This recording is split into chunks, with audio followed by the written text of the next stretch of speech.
What happened? Got oil all over my face. It busted all over your face. Thank you, let's go!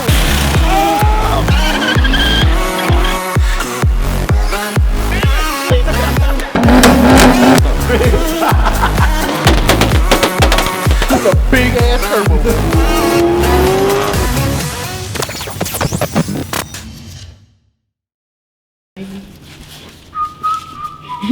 You don't have your Essex on today, dude. I don't have my X's on, bro. I got the B&W shoes on for them people. You know what I'm saying? Dang, you gonna get those dirty today? Oh, you can't, man. So what we're gonna do today is get Big Haulin here more ready for the road. They're not ready for what Big Haulin's gonna have in store for them, you know? Get them old V6 Camaros ready, you know, some of them four bangers with them intakes exhaust on I them. say some of the V8s too. I think I'm gonna be ready for some V8s here shortly with the things that's in store for Big Haulin. We getting stuff to a point, you know, that it's gonna be getting down to the bottom of the jello pudding now, you know what I'm saying? I got a question for you. Wait, hold on. It won't focus. It's focusing on the... Yeah, because it's too small, bro. You know what the question is? Oh, hold on. Okay, what's the question? That thing got a hammy? It's got a supercharger on it. Wee! Let me show you something too. So these electric fans are not factory. Okay, I did a lot of research. So one of the things that people tend to do is take the 2500 electric fans and put them in a conversion, because everybody knows that old clutch setup with the big fan in front takes up a lot of space, and it actually takes power from the motor. With having the dual electric fans and get rid of the clutch setup and the fan, you gain a lot of space, but you also gain horsepower and torque, because for that clutch fan to be engaged, it takes motor RPMs to turn it over. But now you get twice the coolant. So what I've looked up so far for these fans, they supposed to flow about 10,000 CFMs compared to the 2,500 CFMs of the factory fan. So now I'm gonna go ahead and crawl under the truck and actually take this stuff off. We don't feel like lifting it. There's no reason to lift it. And if I can get under there and actually change everything that we need to drain the oil out, I'm gonna do it. I'm gonna get under there and get cracking. All right, ladies and gentlemen, I'm going under. I just moved the truck. That was scary. This is actually kind of scary, I'm not gonna lie. The first car you've been under, son? Yes, ma'am. Oh, that's your ma'am too, man. Whoa, whoa, what? Whoa, bro, that would have hurt. That like grazed my head. That would have hurt. All right. Can I have the bucket? Oh, it's under here already. Yeah, boy. Big. Ow. Oh, Mr. Kool-Aid Man, this is so much better. I changed a lot of oil with that wrench. Rico. You saying it's not on there? It's not coming off, Rico. Ah, that was hot! I touched the cat. I hate to do this, but I'm gonna take this old school. I'm gonna take a screwdriver. I'm gonna poke a hole in this. I'm gonna turn this because it's so tight that I can't turn it with my hand. Oh, God. Are you okay? Rico, what happened? Oil all over my face. It busted all over your face. Oh, God, man.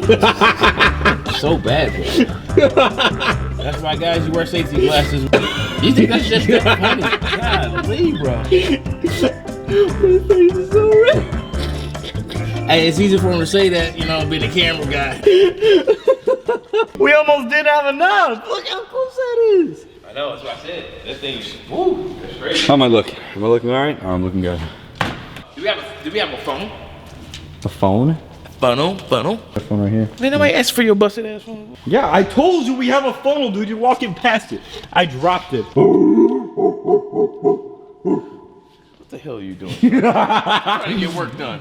What, dude, you got a baby one? What the? Bro, the other one was too tall, dog. It would have been her like waiting for like 15 minutes, like bloop. Bloop. We would too, that's the thing. And then they'd be like, you've been waiting like, man, this where you ever gonna get down? Shit. Oh, there it is right there. Dude. Oh, sorry. Did that sound like a movie or something? I'm gonna put badass music in over it. Yeah, there it is. Look at that. Oh, fresh oil. Oh. Oh, well. It is what it is. Whoa. Oh, you don't want me to say what I'm going to think. Don't every black guy got a knife?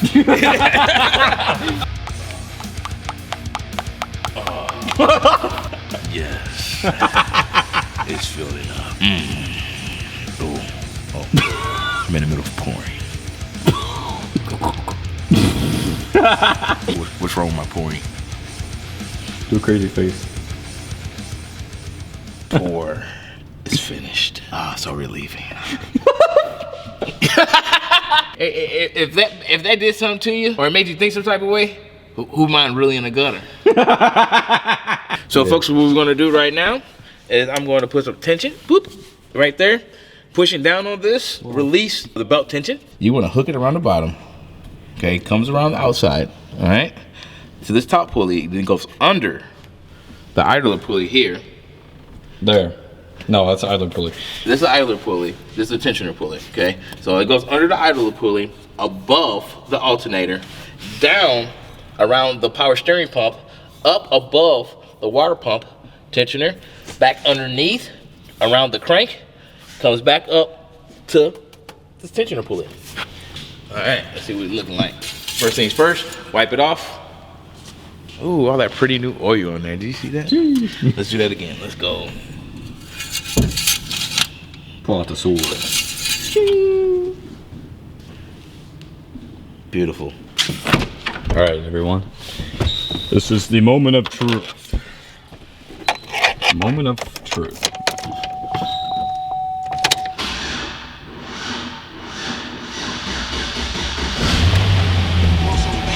Let's go, dude! The belt was put on right! Good job, Rico! Let's see.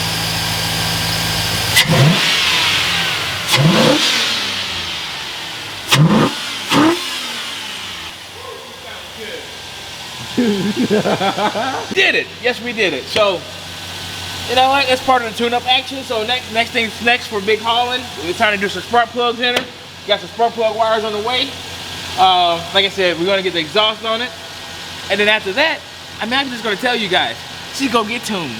So after the tune's done, after the exhaust is put on, you know, we'll may take some suggestions of what we think the horsepower we're gonna be once it hits the dyno.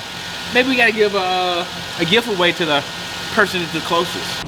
We showed a video last week.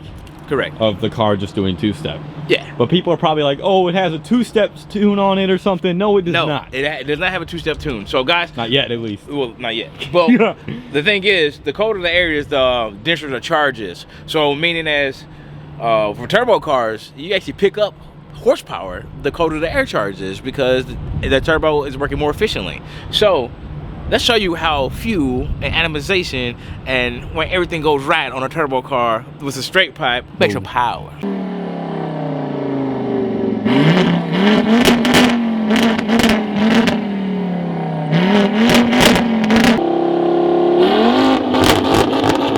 On that note, guys, little flame action. Your boy Big Reek, your man Tyler behind the camera. Please like and subscribe. Wee! Wee!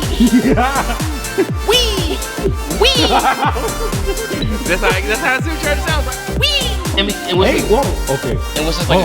Oh, you see yourself? Hold on, I haven't seen this clear before. I can actually see myself now.